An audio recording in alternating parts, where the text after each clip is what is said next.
आइए जानते हैं आज की प्रमुख अंतर्राष्ट्रीय खबरों को। उससे पहले एक नजर आज के हेडलाइंस पे। क्या बुर्के ने यूपी उपचुनाव में कर दिया बड़ा खेला, अब क्या करेंगे अखिलेश यादव। कुंदरकी में रद्द होगा उपचुनाव, सपा ने आयोग को चिट्ठी लिखकर की मांग। मीरापुर में रिवॉल्वर से वोटर्स को धमका रहे एसएचओ, अखिलेश ने वीडियो शेयर कर लगाया आरोप। करहल में कांड, सपा को वोट देने से मना करने पर दलित लड़की की हत्या। मैनपुरी में दलित लड़की की रेप के बाद हत्या, चुनावी एंगल से पुलिस का इनकार।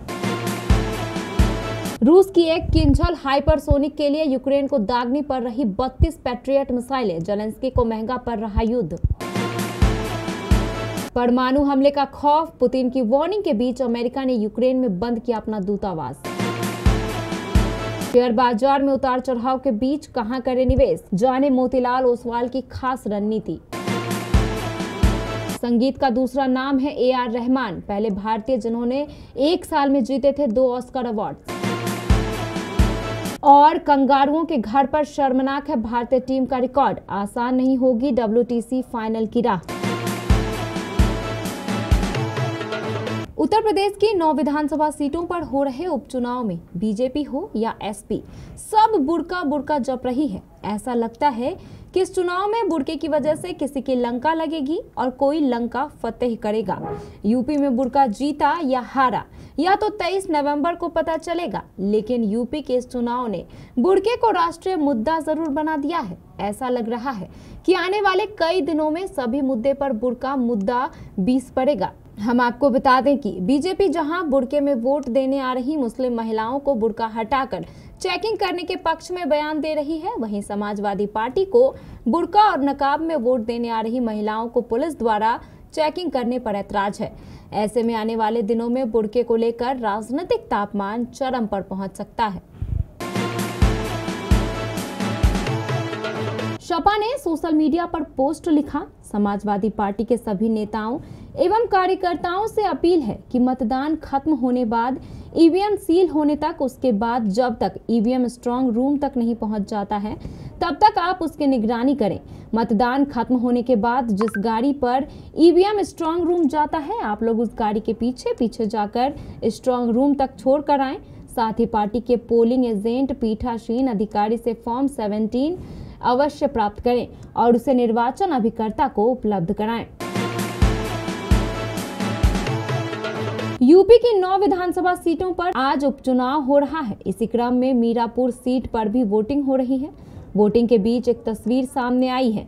आरोप है कि मीरापुर में एक SHO रिवॉल्वर से वोटर्स को धमकाते नजर आ रहे हैं। इसे लेकर समाजवादी पार्टी के प्रमुख और कन्नौज से सांसद अखिलेश यादव ने कहा कि मीरापुर के ककरौली थाना क्षेत्र के SHO को चुनाव आयोग तुरंत निलंबित करें, क्योंकि वो रिवॉल्वर से धमकाकर वोटर्स को वोट डालने से रोक रहे हैं। यूपी उपचुनाव को लेकर बड़ी खबर सामने आ रही है। करहल उपचुनाव को लेकर समाजवादी पार्टी पर बड़ा आरोप लगा है। यहां एक दलित लड़की की हत्या हो गई है। लड़की के पिता ने आरोप लगाया है कि यह हत्या समाजवादी पार्टी से जुड़े एक शख्स ने की है। लड़की के पिता का आरोप है कि उनकी बेटी ने बीजेपी को वोट डालने की बात कही थी। इसी से गुस्साए सपा कार्यकर्ता ने उसकी हत्या कर दी।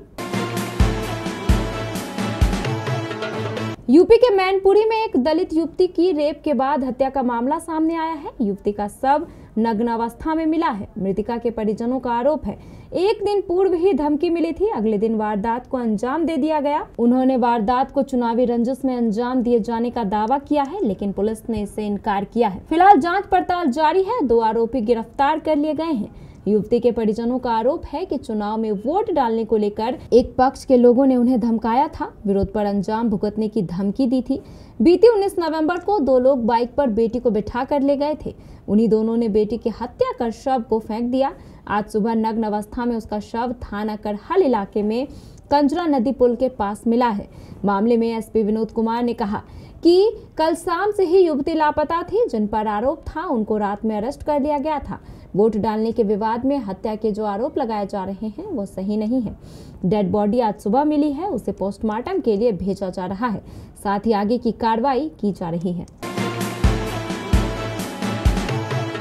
रूस ने शनिवार को यूक्रेन पर एक बड़ा हमला किया। यूक्रेन के मुताबिक रूस ने हमले में 120 मिसाइल और 90 ड्रोन का इस्तेमाल किया। अटैक में यूक्रेन के ऊर्जा बुनियादी ढांचे को निशाना बनाया गया। यूक्रेन ने कहा कि रूस ने इस हमले में 8 किंजल मिसाइल और एक जिरकॉन दागी। यूक्रेन का कहना है कि उसने 7 किंजल और एक जिरकॉन मिसाइल को मार गिराया, लेकिन इन मिसाइलों को तबाह करना यूक्रेन को महंगा पड़ रहा है। इन हाइपरसोनिक मिसाइलों को तबाह करने के लिए यूक्रेन को 32 पैट्रियट मिसाइलें दागनी पड़ रही हैं।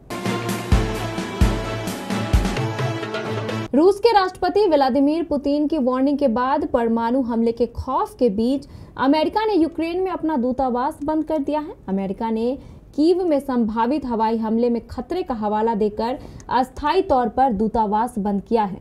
दूतावास ने बयान जारी कर कीव में अपने स्टाफ को कामकाज बंद करने की सलाह दी है। इसके साथ यूक्रेन में रह रहे अमेरिकी नागरिकों को भी संभावित हवाई हमले के मद्देनजर अलर्ट रहने और जरूरी एहतियात बरतने को कहा है। वैश्विक समस्याओं जैसे युद्ध का खतरा, केंद्रीय बैंकों की कड़ी नीतियां और बाजार की ऊंची कीमतों ने शेयर बाजार में अस्थिरता को बढ़ा दिया है। आने वाले समय में बाजार में और उतार चढ़ाव देखने को मिल सकता है। हालांकि ब्रोकरेज फर्म मोतीलाल ओसवाल का मानना है कि यह अस्थिरता केवल कुछ समय के लिए है। फर्म ने शेयर बाजार को लेकर लंबी अवधि में सकारात्मक रुख जताया है। फर्म का कहना है कि कंपनियां अपने कर्ज को घटा रही हैं और अगले 2 साल में उनकी कमाई बढ़ने की संभावना है। इसके साथ ही कई कंपनियां आर्थिक बदलावों का फायदा उठाने के लिए तैयार है। ए.आर. रहमान म्यूजिक इंडस्ट्री के एक ऐसे सिंगर और कंपोजर हैं जिनकी आवाज सीधा लोगों की रूह को छू लेती है। उन्होंने स्लमडॉग मिलियनेयर के जय हो से लेकर रांझना रोजा और कुन फाया कुन जैसे कई सुपरहिट गाने दिए हैं। देश से लेकर विदेशों तक अपनी मधुर आवाज का जादू बिखेरने वाले ए.आर. रहमान को ग्रैमी से लेकर ऑस्कर अवार्ड से सम्मानित किया गया है। हालांकि सिंगर की जिंदगी में यह समय हमेशा से ऐसा नहीं था। जब वह काफी छोटे थे तो उन्हें न सिर्फ अपने पिता को खोने का दर्द झेलना पड़ा था, बल्कि बहन की बीमारी के बाद उन्हें अपना धर्म और अपना नाम भी बदलना पड़ गया था। हाल ही में ए.आर. रहमान शादी के 29 साल बाद अपनी पत्नी सायरा बानो से सेपरेशन की खबरों को लेकर चर्चा में हैं। इस बीच ही दोनों के अलग होने के अलावा इन 5 सवालों के जवाब भी लोग जानना चाहते हैं। बॉर्डर गावस्कर ट्रॉफी के लिए भारतीय टीम इन दिनों ऑस्ट्रेलिया में है। भारत और ऑस्ट्रेलिया के बीच 22 नवंबर से 5 टेस्ट मैचों की सीरीज का आगाज होगा। सीरीज का पहला मुकाबला पर्थ में खेला जाएगा। भारतीय टीम की नजर जीत के साथ सीरीज का आगाज करने पर होगी। विश्व टेस्ट चैंपियनशिप के लिहाज से यह सीरीज भारत के लिए काफी अहम है। अगर भारतीय टीम को वीटीसी का फाइनल खेलना है तो हर हाल में सीरीज को बड़े अंतर से जीतना होगा। भारत और ऑस्ट्रेलिया के बीच टेस्ट में हेड टू हेड के आंकड़े काफी डराने वाले हैं। दोनों टीमों के टेस्ट में आमना सामना देखें तो कंगारू टीम का पलड़ा कहीं भारी नजर आता है। दोनों टीमों के बीच अब तक 107 टेस्ट मैच खेले गए हैं। इस दौरान भारतीय टीम ने 32 टेस्ट जीते हैं। दूसरी ओर ऑस्ट्रेलिया ने 45 मुकाबले अपने नाम किए हैं। 1 मैच टाई और 29 मुकाबले ड्रॉ भी रहे हैं।